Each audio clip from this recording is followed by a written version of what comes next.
And welcome everybody for turn 6 and 7 of this playthrough of Manila.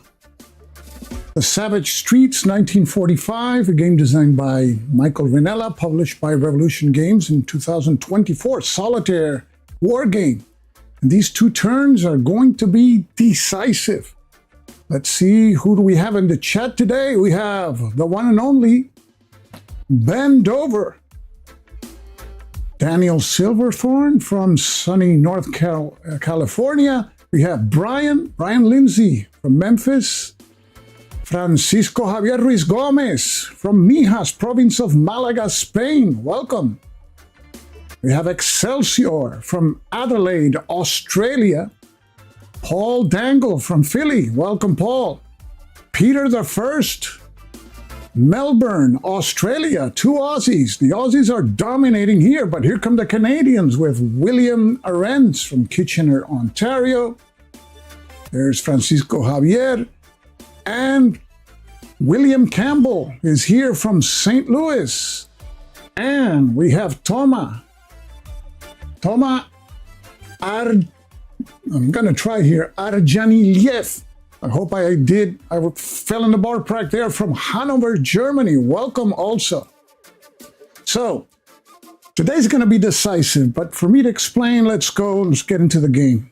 Okay, this is the situation at the end of last turn, and I promised I was going to use bloody street markers, so we have these red pawns, and at the end of each turn, we'll mark the bloody street situations for the next turn.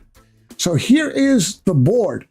Number-wise, we're doing okay. We have 19 areas under control. That's pretty decent. We got to get to 34.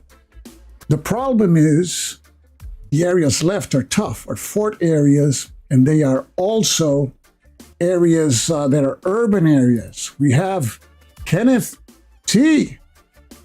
Welcome from Southern California. And we have Pete Rickson, our third Aussie. I feel like I'm in Melbourne already. Welcome, Pete. Okay, so this is the situation. We have 4 turns, 6, 7 today, 8, and 9. And morale is at 10. That is the minimum for strong morale. But in this game, we only get these air support markers if morale drops down to shaken morale, 9 or less. And we're at 10. And if you read the comments in the live stream, that was a suggestion by the designer himself, Michael Rinella. If we would have used this Soul Battalion of the 11th to make an attack here, what would have happened? Would have been repulsed. The unit probably goes out of action, but morale would have dropped to 9. And if morale would have dropped to 9 at the end of the last turn, in this turn, we could purchase air units. And you know what? We could purchase also a morale point to bring it back to 10. And then we have air units for 4 turns. But we didn't do it. So we're going to try to do it for this turn. So it's important that we end this turn with 9 morale points, not less, because morale points are expensive. 3 for each. Now, we move on to turn 6. There's going to be reinforcements and withdrawals. We're going to receive a tank battalion for the 37th Infantry and a tank battalion for the 1st Cav. That's good news. The bad news is they don't start with their units where they are. They start in their 2 areas there, the 1st and 2nd area respectively. So that means in the first turn, they're not going to see any action. In this 6th turn, we'll see them being used in the last 3 turns of the game. And the bad news is that we have to withdraw the 44th Tank Battalion units. And which units are those? Well, those are this unit here that you see, and these two units, and the topmost unit was killing it as well as the other one in taking all these open areas. So we lose those 3 battalions. They're withdrawn. The good news is we didn't pick them from the out of action box. If that would have happened, morale would go down for each of these units. So we have tough decisions to make. Our slowest units are the paratroopers. They're here in Fort William McKinley. There are 2 urban areas right next door here. And it would be nice if they could take those areas. But if the paratroops come here and take these areas, even with an overrun, then they have to hustle back here. And with 4 movement points, that means that they would have to first, in one turn, move adjacent here, costing 2, and then it costs 4 for in the next turn to be here. So they are just too slow to cover that distance. We also have Peter, welcome. Denmark is in the house too. So we're gonna have to take the hard decision of having our paratroops take this route. And if they make some overruns, perhaps do this. That means we're leaving behind those 2 urban areas, which is kind of dangerous. Then we have the first cav here is going to be weakened with the withdrawals.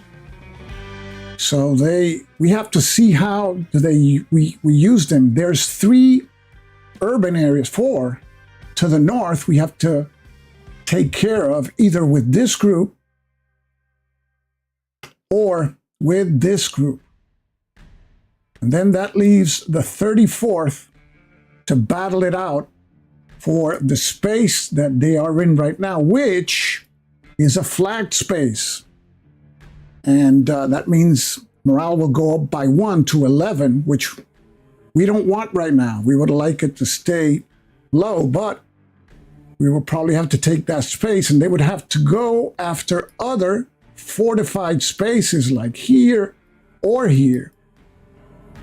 And then that would leave this group to take Intramuros, which is a requirement for victory, and also take this space if they're not bogged down. Remember, a fanatic unit in a fort means that at a minimum, it takes us 2 turns to capture that space. That's why it's misleading when you see 19-0, we're doing great. We're not doing that great, really, because what's left is really a tough proposition. So, enough talk.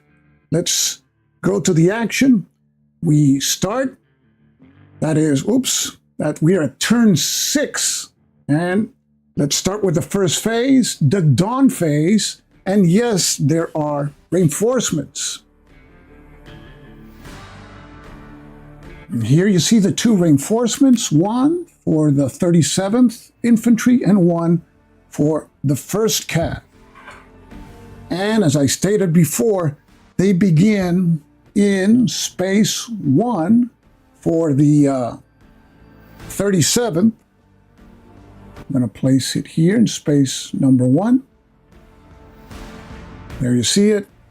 And we have the 1st Cav reinforcement in space number 2.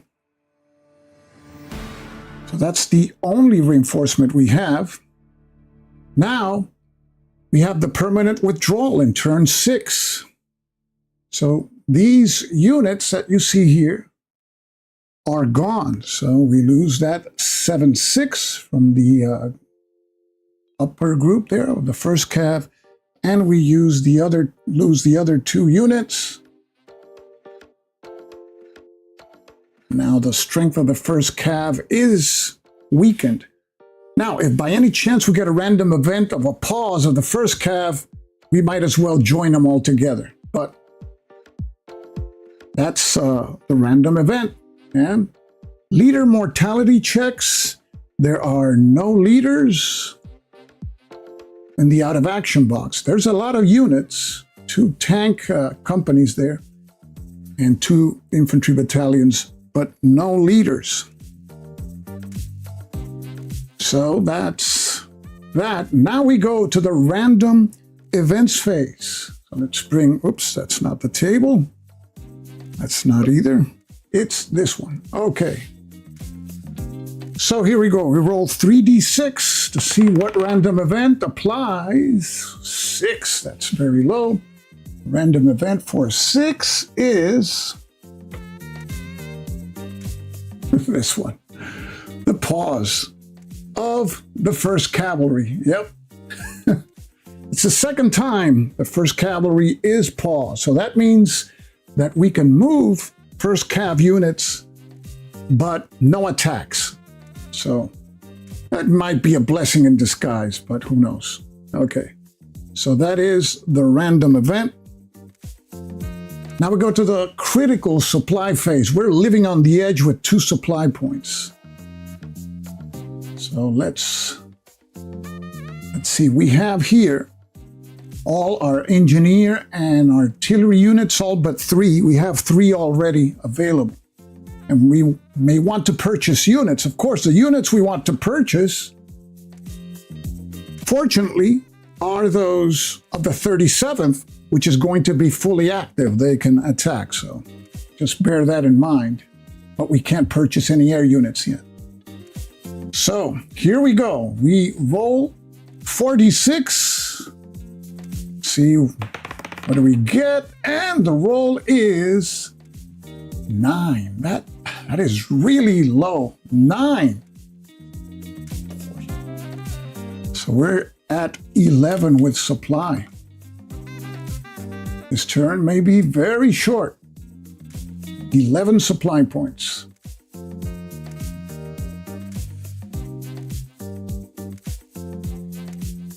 Okay. Let's say we're gonna purchase one of these tank units. That would be a 3. We purchase our 3 engineers. That's a 6. So we're already at 9. That would leave just 2 artilleries. But we're not going to do a lot of attacking, just with the paratroopers and the 37th. Boy. Oh, we have already artillery. You have 3 artilleries. Yeah, let's buy 2 artilleries. So we're leaving nothing for the next turn to maximize our potential here. That's 3 plus 6, 9, 10, 11. So that's going to be 11 points. So our supply now goes down to 0. Okay. So let's bring the supply points to our available pool.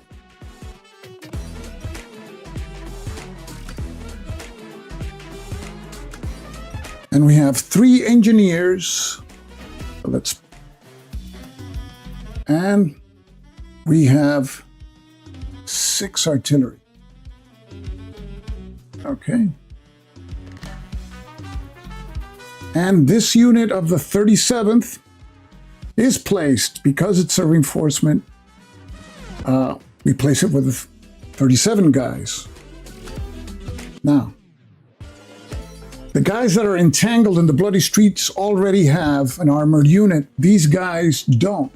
So we're going to place it here in Tondo. These are the guys who eventually should capture, Intramuros. Okay, so we just finish with the supply phase. Combat phase, and we got bloody street situation. Yes, that's right, Pete. I think I didn't have much of an option there with a low roll. So here we go. We are here at the Provisor Island Power Plant. This is an area that counts for morale. It gives us a morale point. So we bring in, that's not it. Here we go. The Bloody Streets table. And we roll 1d6. and it's a 5. Reduce American morale by 1. That's actually a blessing in disguise, because if we take that area, it goes back to 10, and then we do the banzai attack over there, and it goes down to 9. So not as bad as you may think. So morale now goes down to 9. The bad thing is, of course, that we're going to get the Japanese are going to get a +1. So you cure that with more artillery, I suppose. Okay, so now we go to the combat phase. And let's start in that very same area here. Get rid of that unit. The fanatic defense effect doesn't apply. So we're going to have a battle here. Let's designate our lead unit. Let me see, the other infantry units are 4s. That's why the tank is 6. You gotta go with the tank there. So the Japanese have a 7 for the unit. Let's put the board on. And 4 for the terrain, and because morale is now shaken, 1 for morale. So they're at 12. See how many units we have here. So 3 here and 3 here. So we are a 6 for a tank unit, a 6, not a 7. And we have 6 additional units. And we're going to use the one of our engineers. Let's place it there. There you go. So with the engineer, it goes up by 2. And we have the combined arms effect. So we're at 15 to 12. Now remember also in this game, there's no overruns against forts. So we have to win tight. We have a total of 2 engineers left, right? And we have 6 artilleries. I would place just 1 more artillery there, just for insurance. The way that we've been rolling. So we got 5 artillery left. And our attack value goes up to 16. So that's 16 to 12. Okay. So let's roll for the Japanese. 2d6. 9. That's a 21. Man. Okay, so we roll 2d6. And we're at 7, so we're at 23. Okay, so we won the combat. Oh, yeah, we won the combat. The fanatic effect doesn't apply. But, yeah, we won the combat. So that Japanese unit is out of here.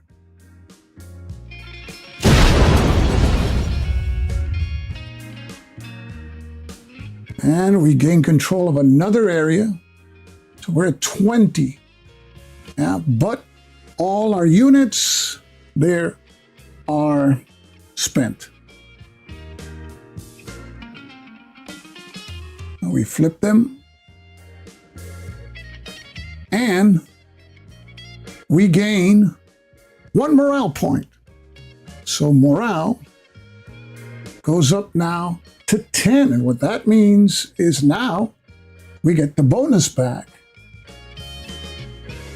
So the Japanese only had that benefit for 1 combat for now. Okay, we have that bonus back. So having fought that battle, having that bonus back, I think it's time to get the boys of the 11th Airborne in action. So they're going to be entangled in a series of combats. See if they can get at least 1 or 2 overruns would be good. So they're going to come in. No.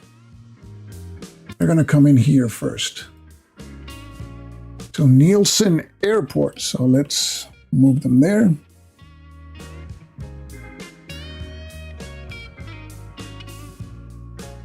Okay. This is a mandatory attack. And we have to designate a lead unit. It's going to be this one. Now we reveal Japanese defender. And it is an Elite 7. Okay. It's a 7, but it's an Elite. And those are tough. We have Thomas Harkless, welcome. And also Alan Salazar. Saludos, Alan. Okay. Okay, so let's calculate the Japanese defensive strength. It's going to be 7 for the unit and 3 for the terrain. They're a 10. We have a unit underneath here. So we have 4 for our lead unit. Hello, Jeffrey, welcome. We have 1, 2, 3, 4, 5, 6 additional units. So we're at 10 there. We have strong morale. That's 11. Okay. Now, 11 to 10, I think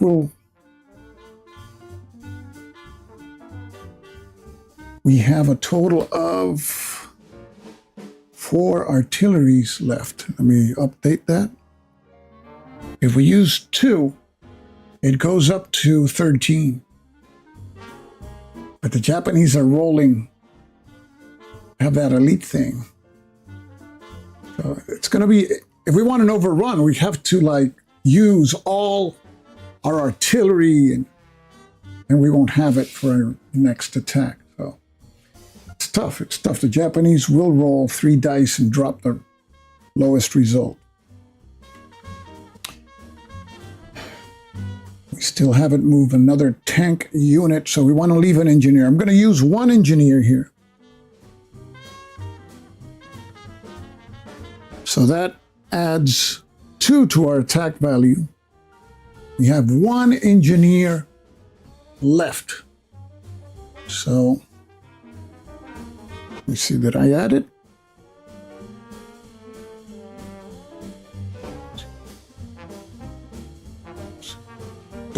Yeah, I added it. 13 to 10. And it's going to be tough to get an overrun, but it'll have to be like that because we have to save our other resources for other attacks. So here we go. We roll 3 dice for the Japanese and drop the lowest result. And we drop the 1. So it's a 6. So there's 16. So it's not that bad, actually. It could have been a lot worse. Now we roll 2d6, and we are a 5. So we're 18. So no overrun, but we take control of that area. So the Japanese unit is eliminated.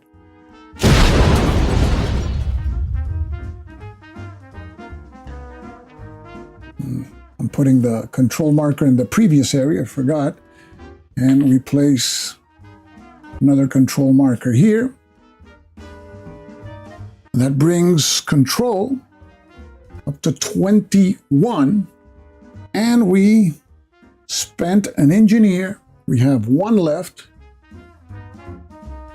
And we flip our units to spent. So the 11th Airborne only captured 1 area this turn.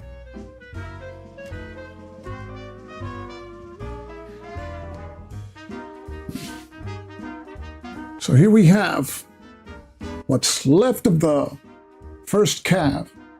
Still has an armored unit. Would qualify for the effect. Do we send them north? Gonna be pretty weak because that unit is a 3. That would be 4, 5, 6, 7. But we could lead with another unit. We could lead with one of the infantry units, which are a 5. So that would be 5, 6, 7, 8, 9, plus artillery. It's going to be tough to get there an overrun. So that's one alternative. These guys are just, I don't think they can do anything by themselves there. Probably consolidate after combat with the guys that we're going to move. So let's go here. Oh no, wait, the first cav, they can only move. Yeah, they are paused. So let's consolidate first cav units. And okay, we'll consolidate these fellows. We'll move together with these guys here. There you go. We cannot attack. And we have the tank unit here. So that tank unit moves 6, but each of these spaces, it would be 2 to move here, plus 2 to move here, plus 2 to move here, all the way here. So that would be a 6. And it makes it here. That's it for the first cav. So what support we have left is going to be for the 37th. And we have their group that has the tank unit. Okay, so let's go first into St. Nicholas, see if we can do an overrun and then move into the post office. That's pretty ambitious. Let's try that because we can't keep on bypassing any more areas. Okay. This is a mandatory attack, but there's no fanatic defense. So let's calculate the score for the Japanese here. Japanese start with 7 for the unit, 3 for the terrain. We have to designate a lead unit. It's going to be our tank. So we got 6. We have a total of 4 units here, plus 1 here. That's 5 more units. Okay. That's 11. Morale brings it up to 12. And let's use an engineer unit here. Engineer unit gives us 2 more.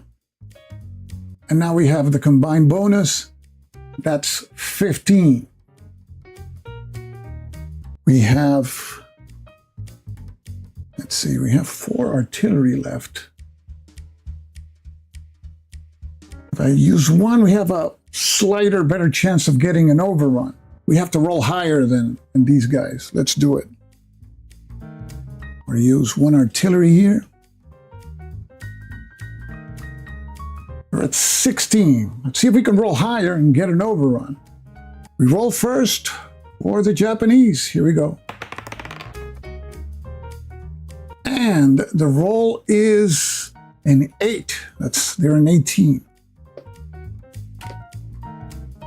Okay. We have 16. We rolled 2d6.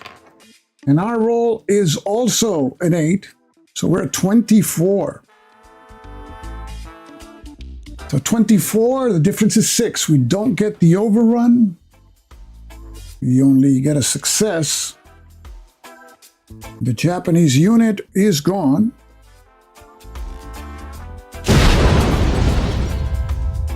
Okay, so we place our control marker there, St. Nicholas. That brings a control score to 22. And we flip our units.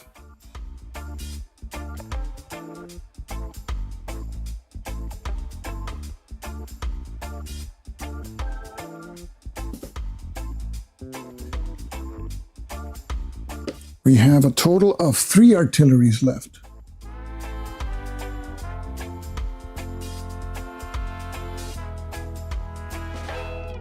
We have this group here, and we have, of course, the banzai attack that we need to make. Yeah. Could probably do a decent attack with this group, but the thing is, if we don't consolidate them, it's going to be tough to do overruns against these 4 units. There. It's going to be kind of a slog. I'm inclined to, well, another alternative, if they can beat these guys, they can always move back and consolidate. That's 6, 7, 8, 9, 10. They would be at 10, morale 11. Yeah, we still have some ammo. Or we could save the artillery for the next turn. It's tough here. Because we want to get that consolidation too. What we don't want, well, if we get a repulse, it goes down to 9. We don't have to do the banzai attack. So, yeah. Let's go for this area. So, we're going to move our units here. Oh, no, you can't. They are paused. I forgot. So forget it. Yeah, they're paused. They can't attack. That's it. They paused. Yeah, there's a pause. Good thing I remember before doing all the combat sequence. Okay, so that's going to be the end. But before we have our banzai attack to bring morale back down to 9 so we can purchase aircraft in the next turn. So here we go. Because the rule says that to purchase the aircraft, it has to be, let me see how it reads. Let me get you the... Okay, air support markers may not be purchased during the supply phase as long as American morale is strong. This restriction is lifted for the rest of the game during the first dawn phase that American morale is shaken. That hasn't happened. The dawn phase of this turn, American morale was 10. So we gotta do this attack so in the next dawn phase, it is at 9. So here we go. At least we get to see who's defending Rizal Stadium. So let's flip it here. And it's a barrage 9. Okay, so don't have to designate a lead unit. We're a 4.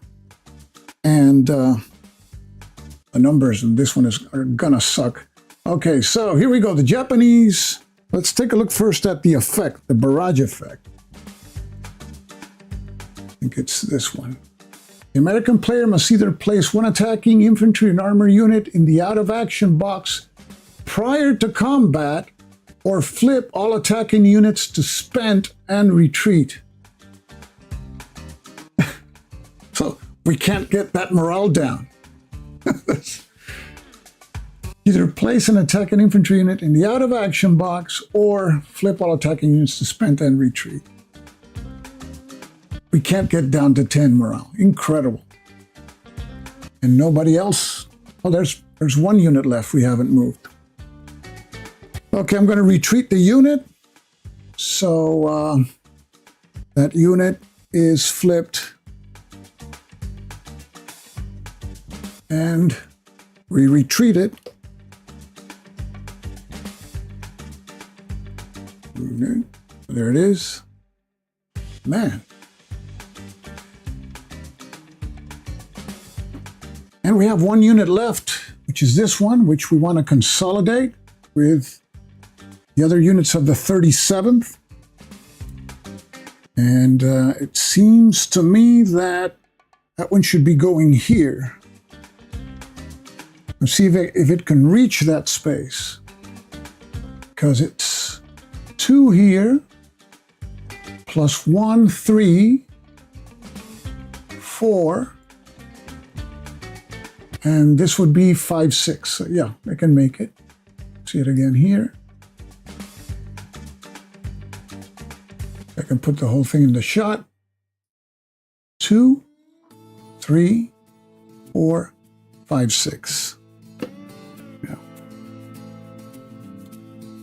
Let's see, do we have... I think we're violating the stacking limit here. No, this guy can't go here. Oh, wait, we got some headquarters here. Yeah, we got one headquarter. And we have here another headquarters, so we're good.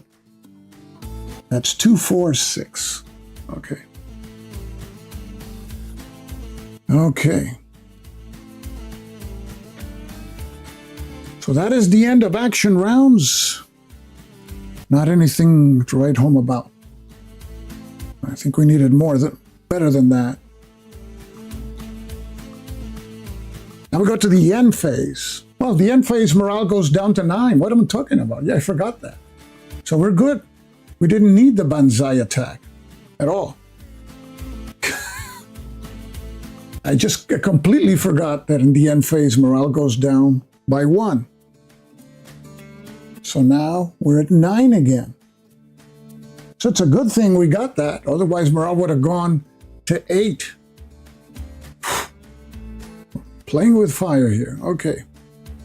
That's the end phase. And now we flip all units back to their unspent side. So let's do that.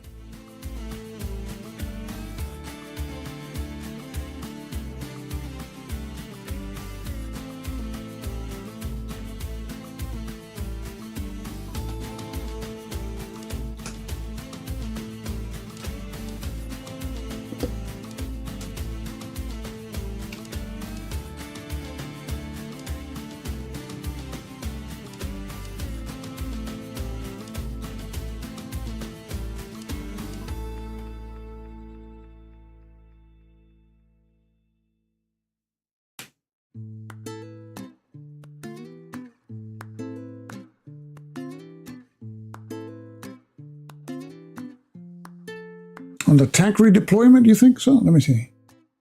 Let's see, I did 1, 2, 3. Yeah, there's nobody adjacent to the... Oh, yes, you're right. 1, 2, 3, 4. That's 5, 6. Oh, they don't make it. 1, 2, 3, 4.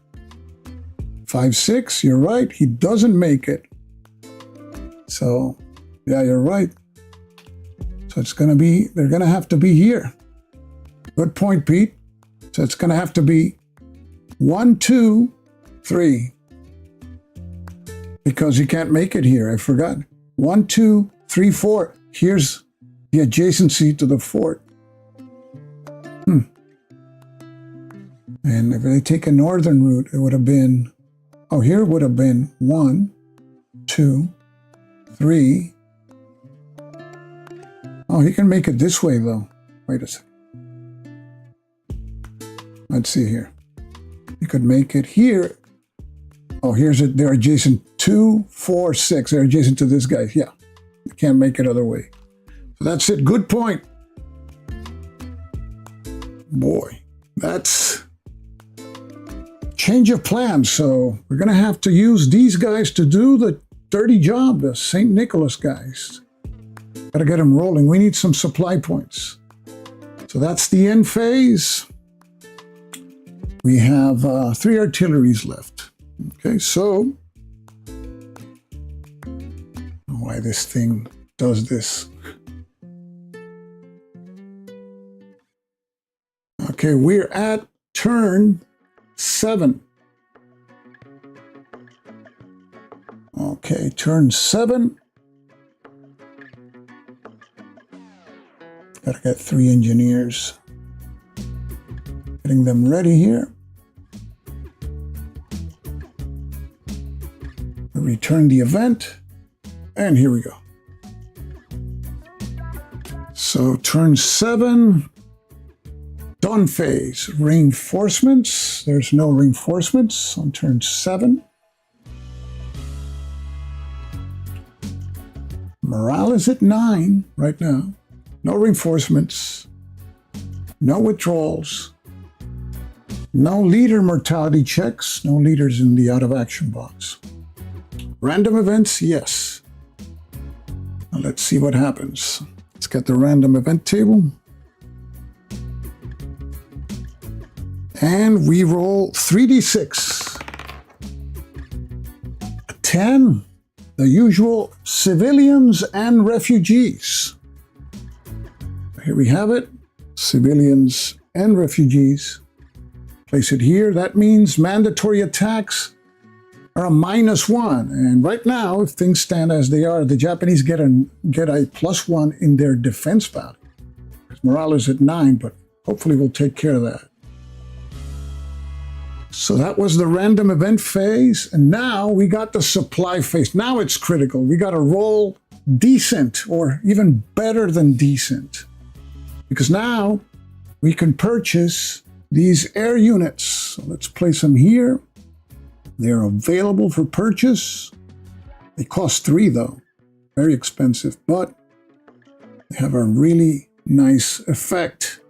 You roll 1d6, and the roll is the amount of defense value that you subtract from the Japanese. Of course, it can be a 1 too, but so that's the situation. And we have currently 3 units in the out of action box, including a tank unit. So let's roll for supplies. This is as critical as anything else here in the game. We roll 4d6.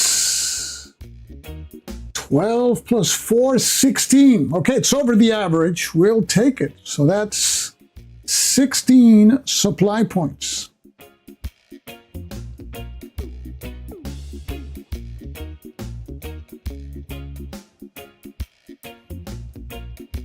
Not a whole lot, but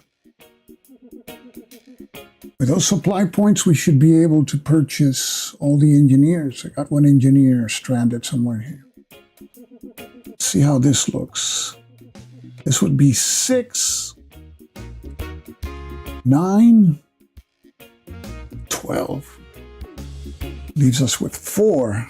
Couldn't bring a unit, but we have tanks in all our groups. It'll be just 6, 9, 12. Be just 4 artilleries. We have 3 artilleries. That would be 7 artillery. Yeah, I think we got to do that. There's no tomorrow here. So with the engineers, 6 plus the 3 aircraft, it's going to be also. Oh, no, we got to, wait a second. We got to purchase a morale point to bring, yeah, we need.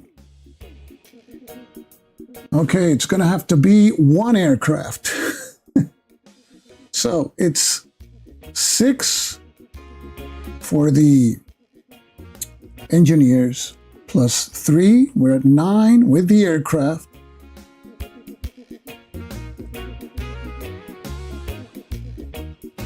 And 3 for the morale point. We're at 12. And 4 artilleries. Okay? Got the math right, I suppose, right? 6, 9, the morale point is 12, and 4 artilleries, 16. And we're out of supply once again. We're living on the edge, folks. Living on the edge. But we have 3 engineers, and we have a total of 1 air support. 3, and we have 7 artilleries. Okay, that was the supply phase. I got that civilians and refugees. That's why we need the morale bonus to offset that. So here we go. I don't think we have any bloody streets. No bloody streets.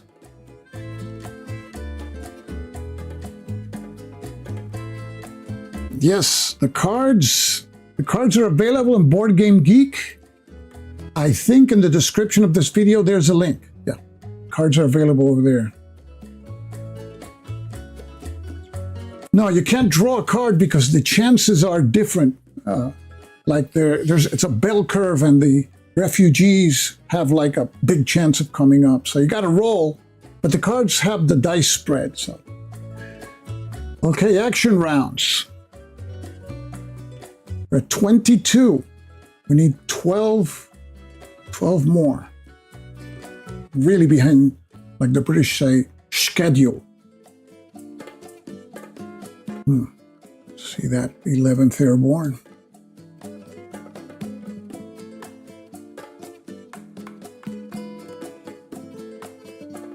The 11th Airborne. Be nice if they could overrun these guys and take this space here. And we can consolidate with this sacrificial lamb we were going to use. So I got that. The first cav is ready. I think there's a good chance, if properly supported, that the first cav could conduct 1 or 2 overruns. And we have to get these guys, we have to get people moving against Intramuros. So these guys could move here. That would be 2 plus 4 is 6. They have the movement allowance, so they should go into the post office. So let's start with that. Schedules. Yeah, it's tough. It's tough. So let's have these units move, and they move from San Nicolas to Tondo. That is 2 movement points because it's adjacent to a Japanese unit. And from Tondo, they move into the post office where we have mandatory combat. So let's spread things out here. Let's put these guys a little bit to the side. We have 2 tank units. And here the regiments have, this regiment has 4. Well, we have 4 infantry regiments and the leader. Okay, so we have to designate our lead unit. There it is.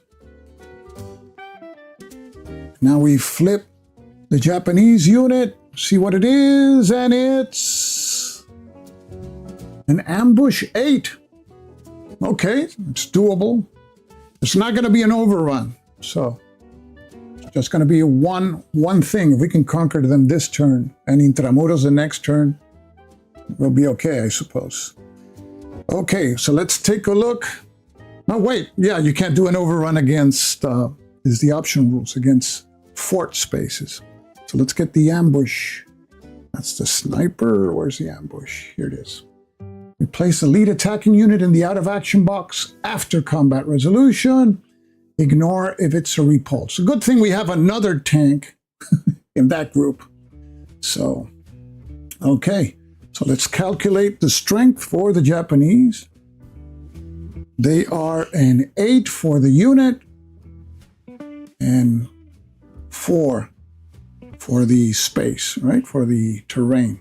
We are a 6 for our lead unit. And we have 1, 2, 3, 4, 5, 6 additional units.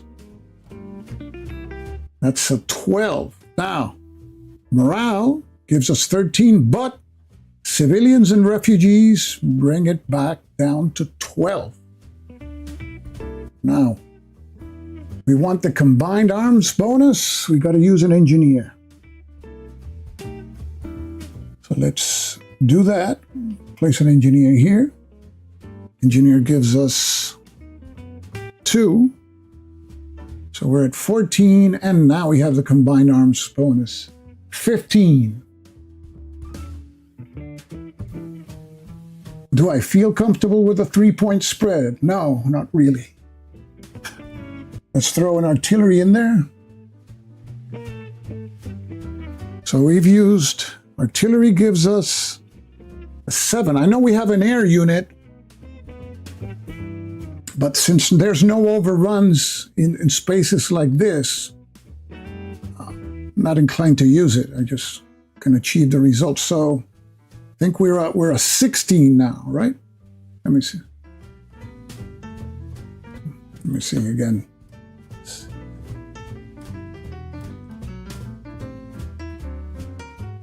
12. Yeah, we're at 16 with the combined. No, wait a second. Let me scratch that. Let me start again.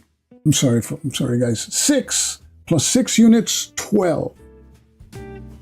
Okay. We have morale, 13. Civilians goes back down to 12. We bring the engineers, 14. And 15 with the, combined arm bonus, and the artillery is 16. That's it. Yeah. Yeah, but morale, we don't receive a morale point when it's at 9, but morale, I didn't update it because we purchased a morale point. Morale is at 10. I forgot to update the board. We spent 3 supply points to buy a morale point to bring it back to 10. Yeah. Thanks for the heads up, William, because now I updated the board. So yes, we have the morale bonus. And here we go. So it's 16 to 12. And let's roll for the Japanese. 2d6. The roll is 10. There are 22. Okay, so here we go. We roll 2d6. And we are in 8. We are at 24. Oh man, we're just passing by, you know. So we succeed in this attack. And that Japanese unit is gonzo. Now we have a total of 23 areas under our control. We spent an engineer, and we spent an artillery. Okay. And our units are spent.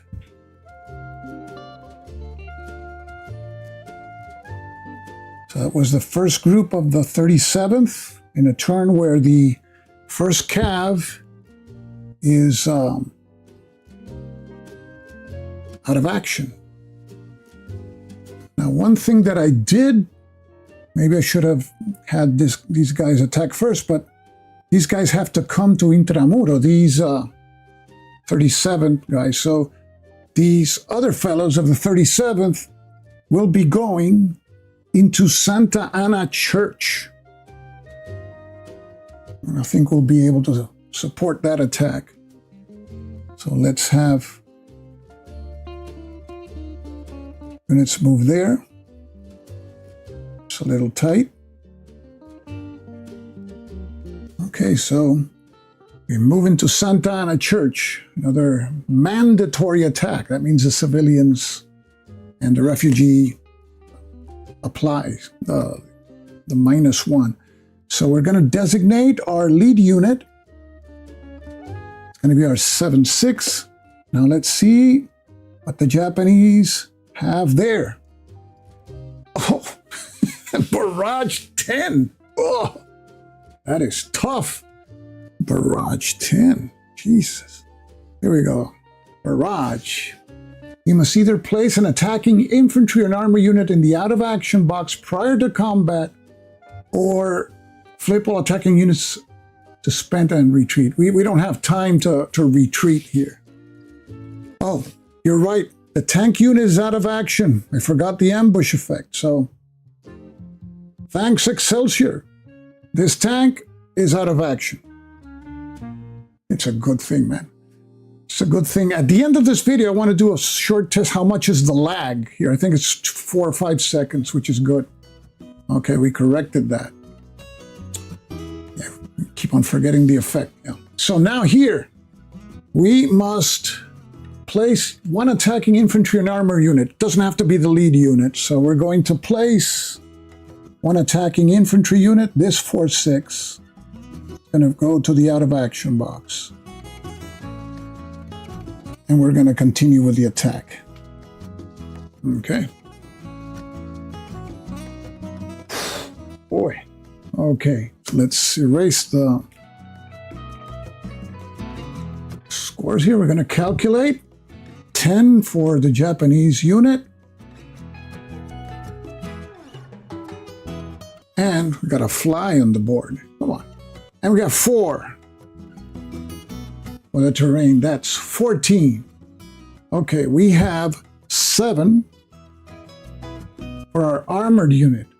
Then we have 2 plus 3 units here. We have 5 units. Yeah, the air supply looks good in this one. So we're at 12. We have an engineer. Going to bring an engineer, so we have 1 engineer left. Before we do the engineer, morale goes up 1, down 1 because of the civilians. I won't even move the counter. Now the engineers give us 2 and also give us the, what do you call it, the combined arms. 15 to 14. Still have artillery here. We have the air support marker. We have 1, 2, 3, 4, 5, 6. 1, 2, 3, 4, 5, 6 artilleries, not 7. So, can't get a barrage, but we got to win this battle so they can, yeah, we can't afford to lose this battle. Let's put an artillery and an air support marker. And, yeah, we're throwing the sink in this one, folks. So we have an artillery, brings it back, brings it up to 16. Wait, I think I hit the wrong button. Yeah. Artillery brings it up to 16. And we're placing our air support. Let's place it on this side so you see the effect. That leaves us with 5 artilleries. And now we have to roll for the effect of the air support. See how much attack defense value is taken from the Japanese, and then we roll for both sides. So we roll 1d6. No, that doesn't count. I rolled 2. We roll 1d6. Ah, the maximum. I like it. -6. So the Japanese go down to 8. Boy, that was good. That was good. And now we roll for the Japanese 2d6. And the Japanese are rolling great, 9. So the Japanese are 17. Man, they're rolling good today. We're a 16. Okay, we roll 2d6. And we're also a 9. So we are a 25. So the difference is 8 on it wouldn't have been an overrun anyway. So the difference is 8, and the Japanese unit at Santa Ana Church is out of here. And we place a control marker. That brings our control up to 24. Yeah, I need a control marker for the post office. That's right. Thank you, Paul. Yeah, this is a great format. You get input from Philadelphia, Australia. It's great. It's a great format. Thank you, guys. Okay, so you have to flip all these units. Let's get the support out of the way first.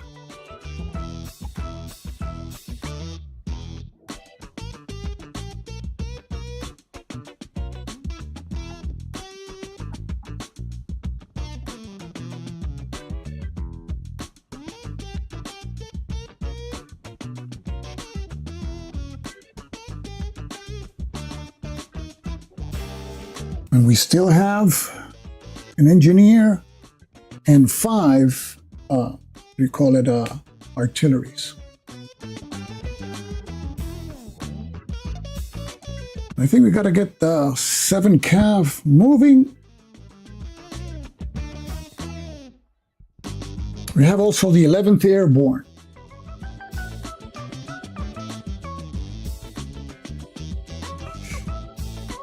Should probably do the 7 Cav first. They have the better chance for an overrun.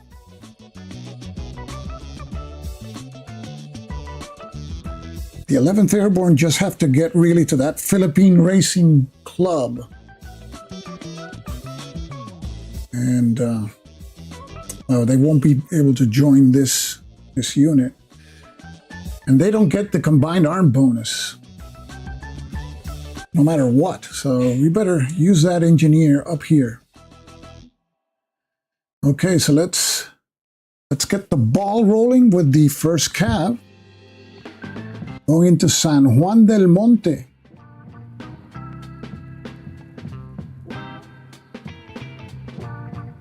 This is a fully stacked 6 infantry and armored units with 2 leaders. Okay, so let's designate the lead unit with 7-6, of course.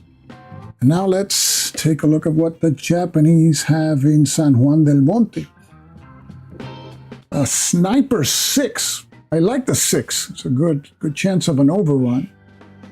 So a sniper effect, we have to place a leader in the out-of-action box after combat. And we can choose if more than 1 leader present. No leader is present, we treat as an ambush. Well, there are 2 leaders present. Okay, so let's just remember to do that, right? Okay. So let's calculate the strengths for each of the sides. We start with 6 for the Japanese unit, plus 3 for the space, that's 9. We are a 7 for our lead unit, and we have 1, 2, 3, 4, 5, 6, 7 other units, so that brings the total to 14. Morale, up 1, civilians, down 1, still at 14. This is urban space. We would need an engineer for the bonus. We have 1 engineer left. I think it's time to use it, but maybe we can get away with using the engineer and not using anything else. Let's see. So we use our last engineer. That gives us 2 more for the engineer, plus 1 for the bonus. That's an 8-point spread on a 6 unit. We still have 5 artilleries. It means we get the overruns and we can use the artillery for the other attacks, even if we don't get the combined arms bonus. So sounds like a plan, I suppose. So here we go. We're going to go with an 8-point spread. We roll 2d6 for the Japanese. 9, 18, Jesus. 18, I've only so well the Japanese. So we roll 2d6. Come on, guys. 10, yes, we are at 27. And that is a 9-point spread and over a man. This one, I'm sweating bullets with this one.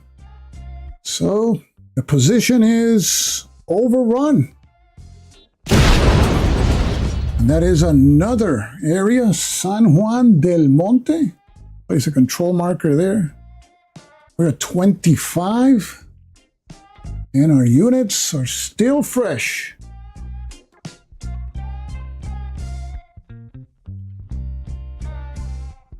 Okay, so let's bring this to 0 because they got to keep on rolling. Got Rosario Heights. Now we're going a little naked there with no engineers, but we've got 5 artillery, so let's go, guys. We have 1 leader left. Another sniper. Well, 2 snipers, and then it would be an ambush. So let's get this out of the way. And we pick our lead unit. Let's see what the Japanese have for us here. It was about time. Another fanatic. And a fanatic, of course, downgrades whatever result by 1. So the only cure for a fanatic is an overrun, and we can overrun urban spaces, not fort spaces, because we're using the optional rules. Oh, I didn't take the leader out. Thanks, Pete. It's going to be Chase. That's right. I keep forgetting the effects. So that, I'm going to tell Mike Rinella for the second edition of this game, make a bigger out-of-action box. It's getting crowded in there. Okay, yes, that's right. Now I took that leader out. Okay, so here we go. Fanatic. Japanese is a 9 for the leader, for the unit, and 3 for the terrain. So they're a 12. We are a 7 for the lead unit. And now we have one less unit. 1, 2, 3, 4, 5, 6. We're a 13. Morale, up 1, down because of the civilians, still a 13. We don't have combined arms bonus, but we have a ton of artillery. Now, the rules say you can use as many artillery or support markers as units we have. We have a lot of units, so say we place 1, 2, and 3. If we do that, it goes up to 16. It's going to be tough to get an overrun here. So I want to save 2 artilleries for... So we place those 3 artilleries. Let's see how it looks. We deduct 3, 1, 2, 3, and we go 1, 2, 3. 4-point spread. We got 2 artillery left. We got to win this battle because, it's not gonna be an overrun. It's gonna be a stalemate anyway. Yeah. What we can't have happen is a stalemate. So we got to win it so it becomes a stalemate. So that means we're not going to take the area in this turn, and we're going to have bloody streets for the next turn. Yeah, because it's a fanatic. Unless we want to use our 2 artilleries left, and that would be 18 6-point spread. We would have to roll 4 better than the Japanese. I think it's a waste of artillery. We would have to roll 4 better, like an 8 and a 4. Should we do that? Give it a shot. The only cure for the fanatic is an overrun. Right now it's a 2-point spread. Yeah, what the hell? Let's go for it.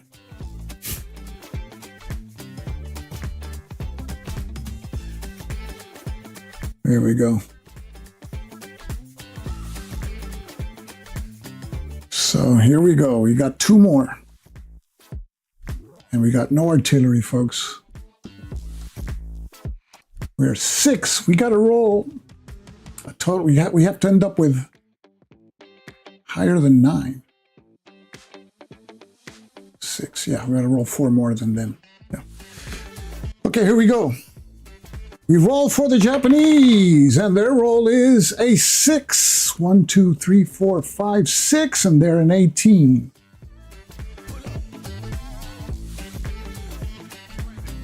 We got to roll 10 or higher for an overrun.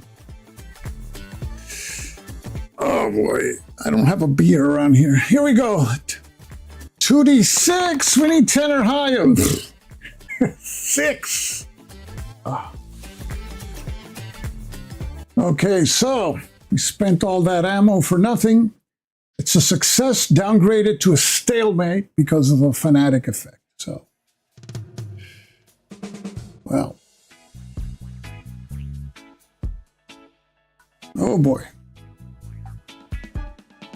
So it's a stalemate, and we flip all our units. That means that we will be having in the next turn bloody streets at Rosario Heights, and we'll place a red pawn there. Man, that sucked.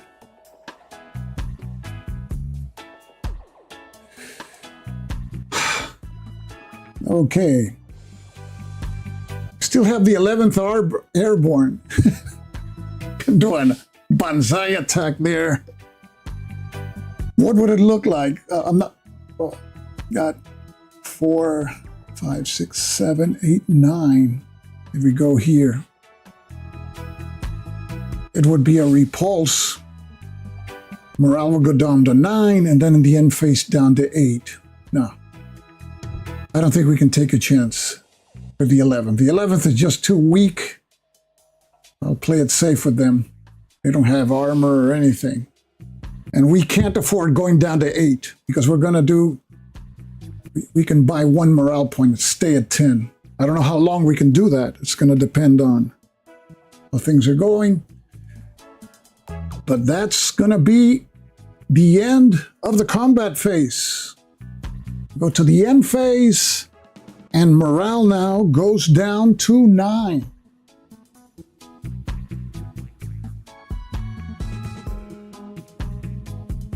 So for now, the Japanese have a +1, but we're going to have to purchase a morale point. Wow. So as I did yesterday, I'm going to flip all units back to their front sides off camera. So this is a situation. We managed to gain control of some areas, some of them even fort areas. And we shall see in the next turn elements of the 37th Division. We have to take Intramuros without this arm here of mine there. Have to take Intramuros because otherwise we lose. So Intramuros is a must. So that group should be going there. The other group, I'm going to have to make a pick here. And the problem is, in a best case scenario, they can take one of these in 1 turn. In a worst case scenario with Fanatics, it's going to take 2 turns. So that means we're going to have to reinforce the 11th. They're going to have to go after this space here. And with a miracle, if they pull an overrun, then they can go to Rizal Stadium. And that is, of course, if the 7th can clear this corridor here. Who knows? Will we have enough supply to do all that? Probably not. So that's going to be it for today. I want to thank you once again for tuning in. I'm having a great time. I like this format. And I just wanted to make one exercise with you guys to see how the latency is. I'm using ultra low latency, but I want to see how long the latency is. I'm gonna say one number, and I want you to hit that key, and I want to see how long it takes to reflect that in the chat. Okay, I'm gonna say one number. 5.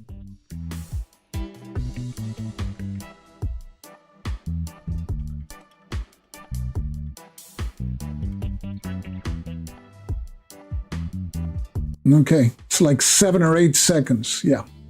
There's a setting that I could use. Yeah. Thank you, guys.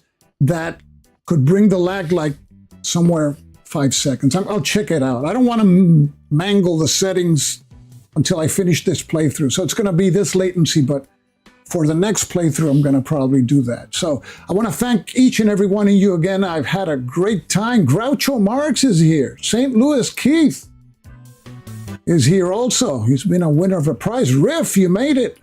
Okay. So I want to thank each and every one of you for tuning in. I'm having a blast with this format. I like this game a lot. And it's very replayable, very exciting. And I hope Mr. Rinella keeps on bringing us more in this series. He has a Berlin game where you play the Russians. That should be interesting. So I'm going to chip in and for the P250 that they have at Legion for that. So take care, everybody. This is Stuka Joe signing off for now. Thanks for watching.